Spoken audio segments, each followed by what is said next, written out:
আগের পর্বে আপনারা দেখেছেন দেশে কিভাবে পার্টিশনের পরিবেশ তৈরি হয়ে গেছে।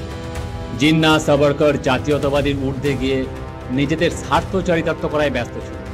এই পর্বে জানতে পারবেন দেশ বিভাগের জন্য মূলত কারা দায়ী ছিল, কেন নাথুরাম গোডসে গান্ধীজিকে হত্যা করেছিল। প্রথমে বলে রাখি, এই ভিডিওটিকে আমি দুটি এপিসোডে শেষ করতে চেয়েছিলাম, কিন্তু টপিক বড় হওয়ার কারণে ভিডিওটা একটু লেন্দি হয়ে যাচ্ছে, যে কারণে আমি ভিডিওটি তিনটি ভাগে বিভক্ত করেছি যাতে আপনাদের বোঝাতে সুবিধা হয়। আর হ্যাঁ, আপনি যদি আগের ভিডিওটি দেখে না থাকেন তাহলে প্লিজ আগে ওই ভিডিওটি দেখে নিন। আমি লিঙ্ক ডিসক্রিপশনে দিয়ে দেবো। And make sure subscribe the channel.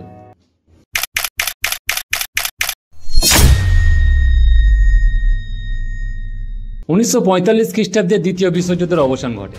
এই যুদ্ধে জার্মান, জাপান, ইতালি এরা পরাজিত হয় ঠিকই, কিন্তু এদের সঙ্গে যুদ্ধে লিপ্ত থাকা ইংল্যান্ড, ফ্রান্স ও অন্যান্য দেশগুলি প্রচুর অর্থনৈতিক ও সামরিক ক্ষতির সম্মুখীন হয়। এই সময় আমেরিকা ও সম্মিলিত জাতিপুঞ্জ ব্রিটেনের উপর প্রেসার ক্রিয়েট করতে থাকে যে আপনাদের যত উপনিবেশ আছে সেগুলিকে মুক্ত দিন। অন্যদিকে একই সময়ে ভারতবর্ষে ব্রিটিশ বিরোধী আন্দোলনগুলো এতটাই উগ্র হয়ে উঠেছিল যে ইংরেজরা সব সময় ভীতগ্রস্ত থাকত। ব্রিটিশ সেনাতে উপস্থিত ভারতীয় সেনারা যে কোনো মুহূর্তে ব্রিটিশদের ওপর আক্রমণ করতে পারে, এই ভয় ইংরেজদের তাড়িয়ে নিয়ে বেড়াচ্ছিল। তারা বুঝতে পেরেছিল ভারতবর্ষে তাদের দিন শেষ, তাই সময় থাকতে থাকতে পালিয়ে যাওয়া উচিত, না হলে তো মারতে মারতে দেশ থেকে তাড়াবে। এই সময় ব্রিটেনের সরকারের পরিবর্তন ঘটে। 1945 খ্রিস্টাব্দে লেবার পার্টি ব্রিটেনের ক্ষমতায় আসে। এই সময় 1945 খ্রিস্টাব্দের 15ই আগস্ট ব্রিটেনের প্রধানমন্ত্রী ক্লিমেন্ট এটলি একটি ঐতিহাসিক ঘোষণা করেন যে তারা ভারতবর্ষকে সম্পূর্ণরূপে স্বাধীনতা প্রদান করে দেশ ত্যাগ করবে। কিন্তু প্রশ্ন হয়ে দাঁড়ায়, ইংরেজ সরকার কাদের হাতে স্বাধীনতা প্রদান করবে? কারণ এই সময় জাতীয় কংগ্রেস, মুসলিম লীগ, হিন্দু মহাসভা প্রতিটা দল নিজের হাতে দেশের সত্তা পেতে চাইছিল।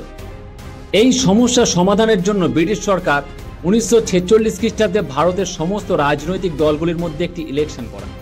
অ্যাকচুয়ালি তারা জানতে চেয়েছিল যে দেশের সাধারণ মানুষ কি চায়, তারা ধর্মের ভিত্তিতে কোনো দেশ চায় নাকি সকলে একত্রিত হয়ে বসবাস করতে চায়। কিন্তু যখন রেজাল্ট আউট হয় তখন সত্যিই সবাই অবাক ছিল। অবাক কেন ছিল একটু পরে বলছি। দ্বিতীয় বিশ্বযুদ্ধ সময়কালীন ভারতবর্ষের হিন্দু লিডাররা হিন্দু সমাজকে একত্রিত করার উদ্দেশ্যে প্রচুর বিদ্বেষমূলক ভাষণ দেয়, যে কারণে হিন্দুরা তো একত্রিত হয়, কিন্তু সেই সঙ্গে মুসলিমরা নিরাপত্তাজনিত অভাব অনুভব করে। একই সাথে মোহাম্মদ আলী জিন্নাহর হিন্দু বিদ্বেষী ভাষণ মুসলিমদের হিন্দুদের প্রতি ক্রুদ্ধ করে তোলে। এই নিরাপত্তাজনিত অভাবের কারণে মুসলিমরা মোহাম্মদ আলী জিন্নাহ অর্থাৎ মুসলিম লীগকে সমর্থন করে দেয়। ফলে যে রেজাল্ট আউট হয় সেটা সত্যিই খুব শকিং হয়। 1585টি সিটের মধ্যে কংগ্রেস পার্টি 923টি সিট পায়, যেখানে হিন্দু মেজরিটি ছিল।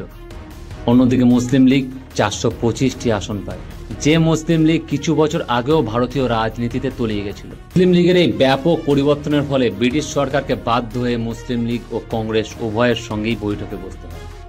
এবার শুরু হয় আসল প্রবলেম। ভারতবর্ষকে স্বাধীনতা দেওয়ার জন্য ব্রিটিশ সরকার 3 সদস্যের একটি ক্যাবিনেট করে ভারতবর্ষে প্রেরণ করে, যেটি ক্যাবিনেট মিশন বা ক্রিপস মিশন নামে পরিচিত। ক্রিপস মিশন ভারতবর্ষকে 3টি ভাগে বিভক্ত করে দেয়, এ, বি ও সি। এ বিভাগে থাকে আজকের ভারতবর্ষ, যদিও সবটা নয়। বি বিভাগে থাকে বর্তমানের পাকিস্তান এবং সি বিভাগে থাকে বর্তমানে বাংলাদেশ ও আসাম। প্রতিটা বিভাগের নিজস্ব সংবিধান থাকবে এবং 3টি বিভাগ একত্রিত করে একটি সংবিধান করা হবে। এই ছিল ক্রিপস মিশনের প্রস্তাব। যদিও এই প্রস্তাবে সেপারেট কান্ট্রি পাকিস্তানের কোনো উল্লেখ ছিল না, কিন্তু মোহাম্মদ আলী জিন্নাহ এই প্রস্তাবটি মেনে নিয়েছিলেন, কারণ এই প্রস্তাবে আলী জিন্নাহ সেপারেট পাকিস্তানের স্বপ্নটি দেখতে পাচ্ছিলেন। কিন্তু কংগ্রেস পার্টি এই প্রস্তাবের আপত্তি জানায়। এই প্রস্তাবের বেশিরভাগ ক্ষমতাগুলি বিভাগের হাতে দেওয়া হয়েছিল, এমনকি সেনাবাহিনীর ক্ষমতা পর্যন্ত। 3টি বিভাগ নিয়ে যে ইউনাইটেড ইন্ডিয়া গঠন করা হয়েছিল তাতে কেবলমাত্র অর্থনৈতিক, বৈদেশিক ও যোগাযোগ মাধ্যম দেওয়া হয়েছিল। কংগ্রেস পার্টির ব্যাখ্যা ছিল কাল ব্রিটিশরা চলে যাওয়ার পর এই বিভাগগুলি একে অপরের উপর আক্রমণ করবে, কারণ সেনাবাহিনী সেন্টারের হাতে দেওয়া হয়নি, যে কারণে কংগ্রেস পার্টি এই প্রস্তাবকে সম্পূর্ণরূপে খারিজ করে দেয়। এরপর জিন্নাহ প্রচণ্ড রেগে ওঠে এবং সিদ্ধান্ত নিয়ে নেয় সে পাকিস্তান নিয়েই ছাড়বে, হয় সোজাভাবে নয় জোর করে। জিন্নাহ কংগ্রেসের উদ্দেশ্যে ঘোষণা করে যে কংগ্রেস যদি যুদ্ধ চায় সে যুদ্ধ করতেও রাজি আছে, কিন্তু পাকিস্তানের সিদ্ধান্তে সে এক পাও নড়বে না। এর জন্য সে ডাইরেক্ট অ্যাকশন নেবে। 1946 খ্রিস্টাব্দের 16ই আগস্ট মোহাম্মদ আলী জিন্নাহ ডাইরেক্ট অ্যাকশনের দিন ঘোষণা করে দেন। এই দিন কলকাতাতে বিরাট বড় কমিউনাল রাইড বাঁধে। এই রাইডে প্রায় 6000 মানুষ নিহত হয় এবং 15,000-এরও বেশি মানুষ হতাহত হয়।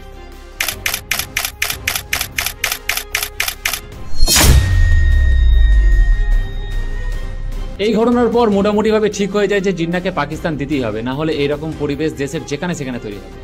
1947 খ্রিস্টাব্দে ব্রিটিশ সরকার ভারতবর্ষকে স্বাধীনতা প্রদান করে।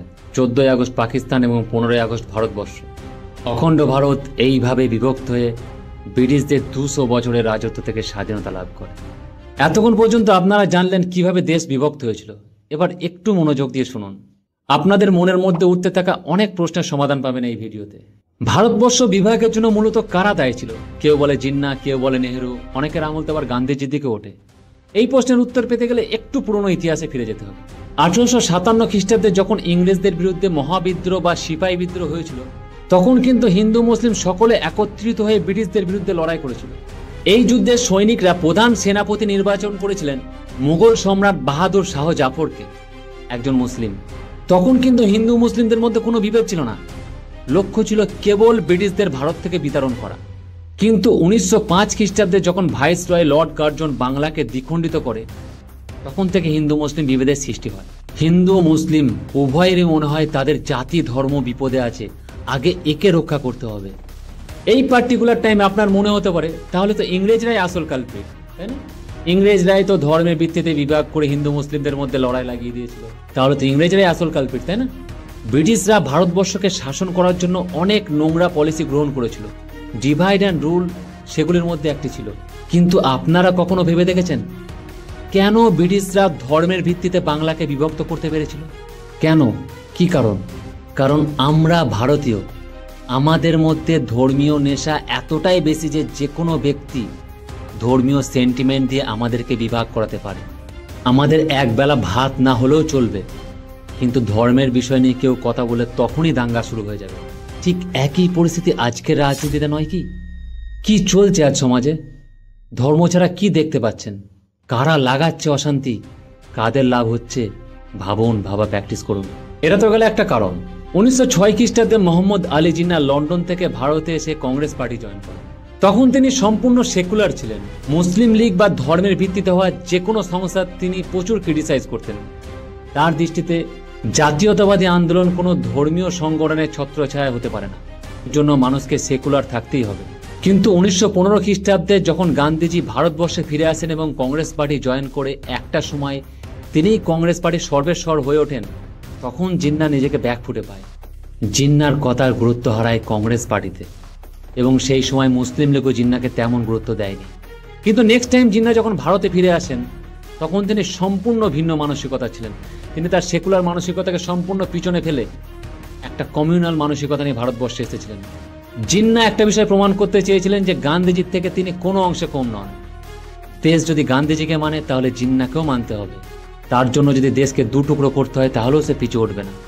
এখানে কিসের লড়াই ভেবে দেখেছেন? একটা বিষয় আমি আপনাদের জানিয়ে রাখি, মহাত্মা গান্ধী কোনোদিনই নিজের নীতি আদর্শের সঙ্গে কম্প্রোমাইজ করেননি। অসহযোগ আন্দোলনে চৌরাচৌরি ঘটনার একটি উদাহরণ আপনাদের দিই। হয়েছিল কি, ওই আন্দোলনে সাধারণ জনগণ উত্তপ্ত হয়ে একটি পুলিশ থানা আক্রমণ করে বসে। অ্যাকচুয়ালি পুলিশ থানায় জ্বালিয়ে দেয়, যার ফলে 22টি পুলিশ কর্মী নিহত হয়। এটি জানার পর মহাত্মা গান্ধী আন্দোলন প্রত্যাহার করে নিয়েছিল। যদিও ওই আন্দোলন প্রত্যাহার করার জন্য তিনাকে অনেক ক্রিটিসিজম শুনতে হয়েছিল, যে ব্রিটিশদেরকে এইভাবেই শিক্ষা দেওয়া উচিত, গান্ধীজি আন্দোলন প্রত্যাহার করে ভুল করছেন ইত্যাদি ইত্যাদি। কিন্তু তিনি কখনোই তিনার নীতি আদর্শের সঙ্গে কম্প্রোমাইজ করেননি। অন্যদিকে অন্যান্য লিডাররা যেমন আলী জিন্নাহ, নেহেরু, সাভারকর, ক্ষমতা ছিল এদের মেন লক্ষ্য, যার জন্য আদর্শের সাথে কম্প্রোমাইজ করতে কখনোই পিছু হটেননি। আপনি কি জানেন এই সাভারকর ও জিন্নাহ, যারা হিন্দু ও মুসলিমদের রিপ্রেজেন্ট করার দাওয়া করেন, তারা অন্য দলকে পরাস্ত করতে জোট সরকার বানিয়েছিল? কিসের আদর্শ? সত্যিই কি তাদের মধ্যে কোনো আদর্শ ছিল, নাকি ক্ষমতায় মেন লক্ষ্য? আপনারাই ভাবুন। দেশ বিভাগকে আটকানোর চেষ্টা করেছিলেন দুজন ব্যক্তি, একজন ছিলেন গান্ধীজি এবং অন্যজন ছিলেন খান আব্দুল গফফর খান, যাকে আমরা সীমান্ত গান্ধী নামে চিনি। গান্ধীজি অখণ্ড ভারতবর্ষ রাখার জন্য এতটাই মরিয়া হয়ে উঠেছিলেন যে তিনি জিন্নাহকে স্বাধীন ভারতের প্রধানমন্ত্রীর পদ অফার করেন। ওপর নেহেরু, বল্লভভাই প্যাটেল গান্ধীজির এই প্রস্তাব মেনে নিলেও তারা কখনোই মন থেকে সেটা চাননি। কারণ যখন ক্রিপস মিশন ভারতবর্ষকে 3টি বিভাগ করে 3 বিভাগের একটি সংবিধান তৈরি করতে বলেছিল, যাতে সমস্ত ইন্ডিয়া ইউনাইটেড থাকে, এবং এই প্রস্তাব জিন্নাহ মেনে নিয়েছিল।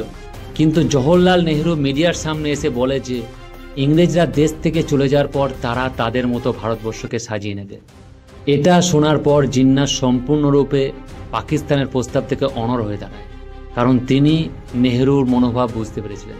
অ্যাকচুয়ালি জিন্নাহ ও নেহরুর সত্তা নিজের হাতে রাখতে চাওয়ার মানসিকতা দেশ বিভাগের বিরাট বড় একটা কারণ। এবার একটা প্রশ্ন উঠে আসে যে দেশ বিভাগের জন্য যদি ইংরেজ সরকার, নেহেরু, জিন্নাহ, হিন্দু মুসলিম মানসিকতা এইসব দায়ী হয়ে থাকে, তাহলে নাথুরাম গোডসে গান্ধীজিকে কেন হত্যা করেছিল? গোডসে গান্ধীজিকে কেন মেরেছিল এর ইতিহাস অনেক বড়।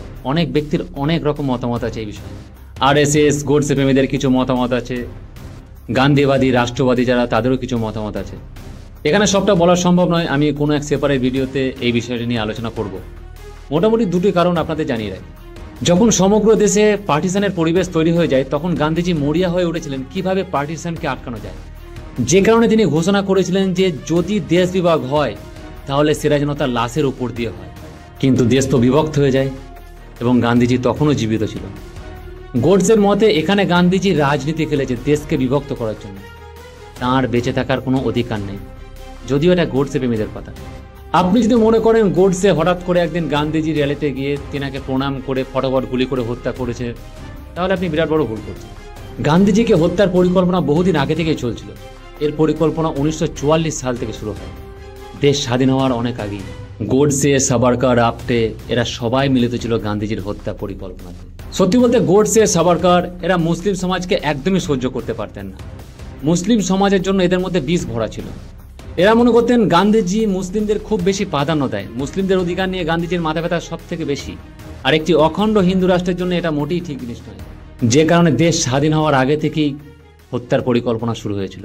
কারণ গান্ধীজি সেকুলার রাষ্ট্রের কথা বলতেন, রাম রাজ্যের কথা বলতেন, যেখানে সকল ব্যক্তি নিজের ধর্ম, নিজের অধিকার নিয়ে বসবাস করতে পারবে।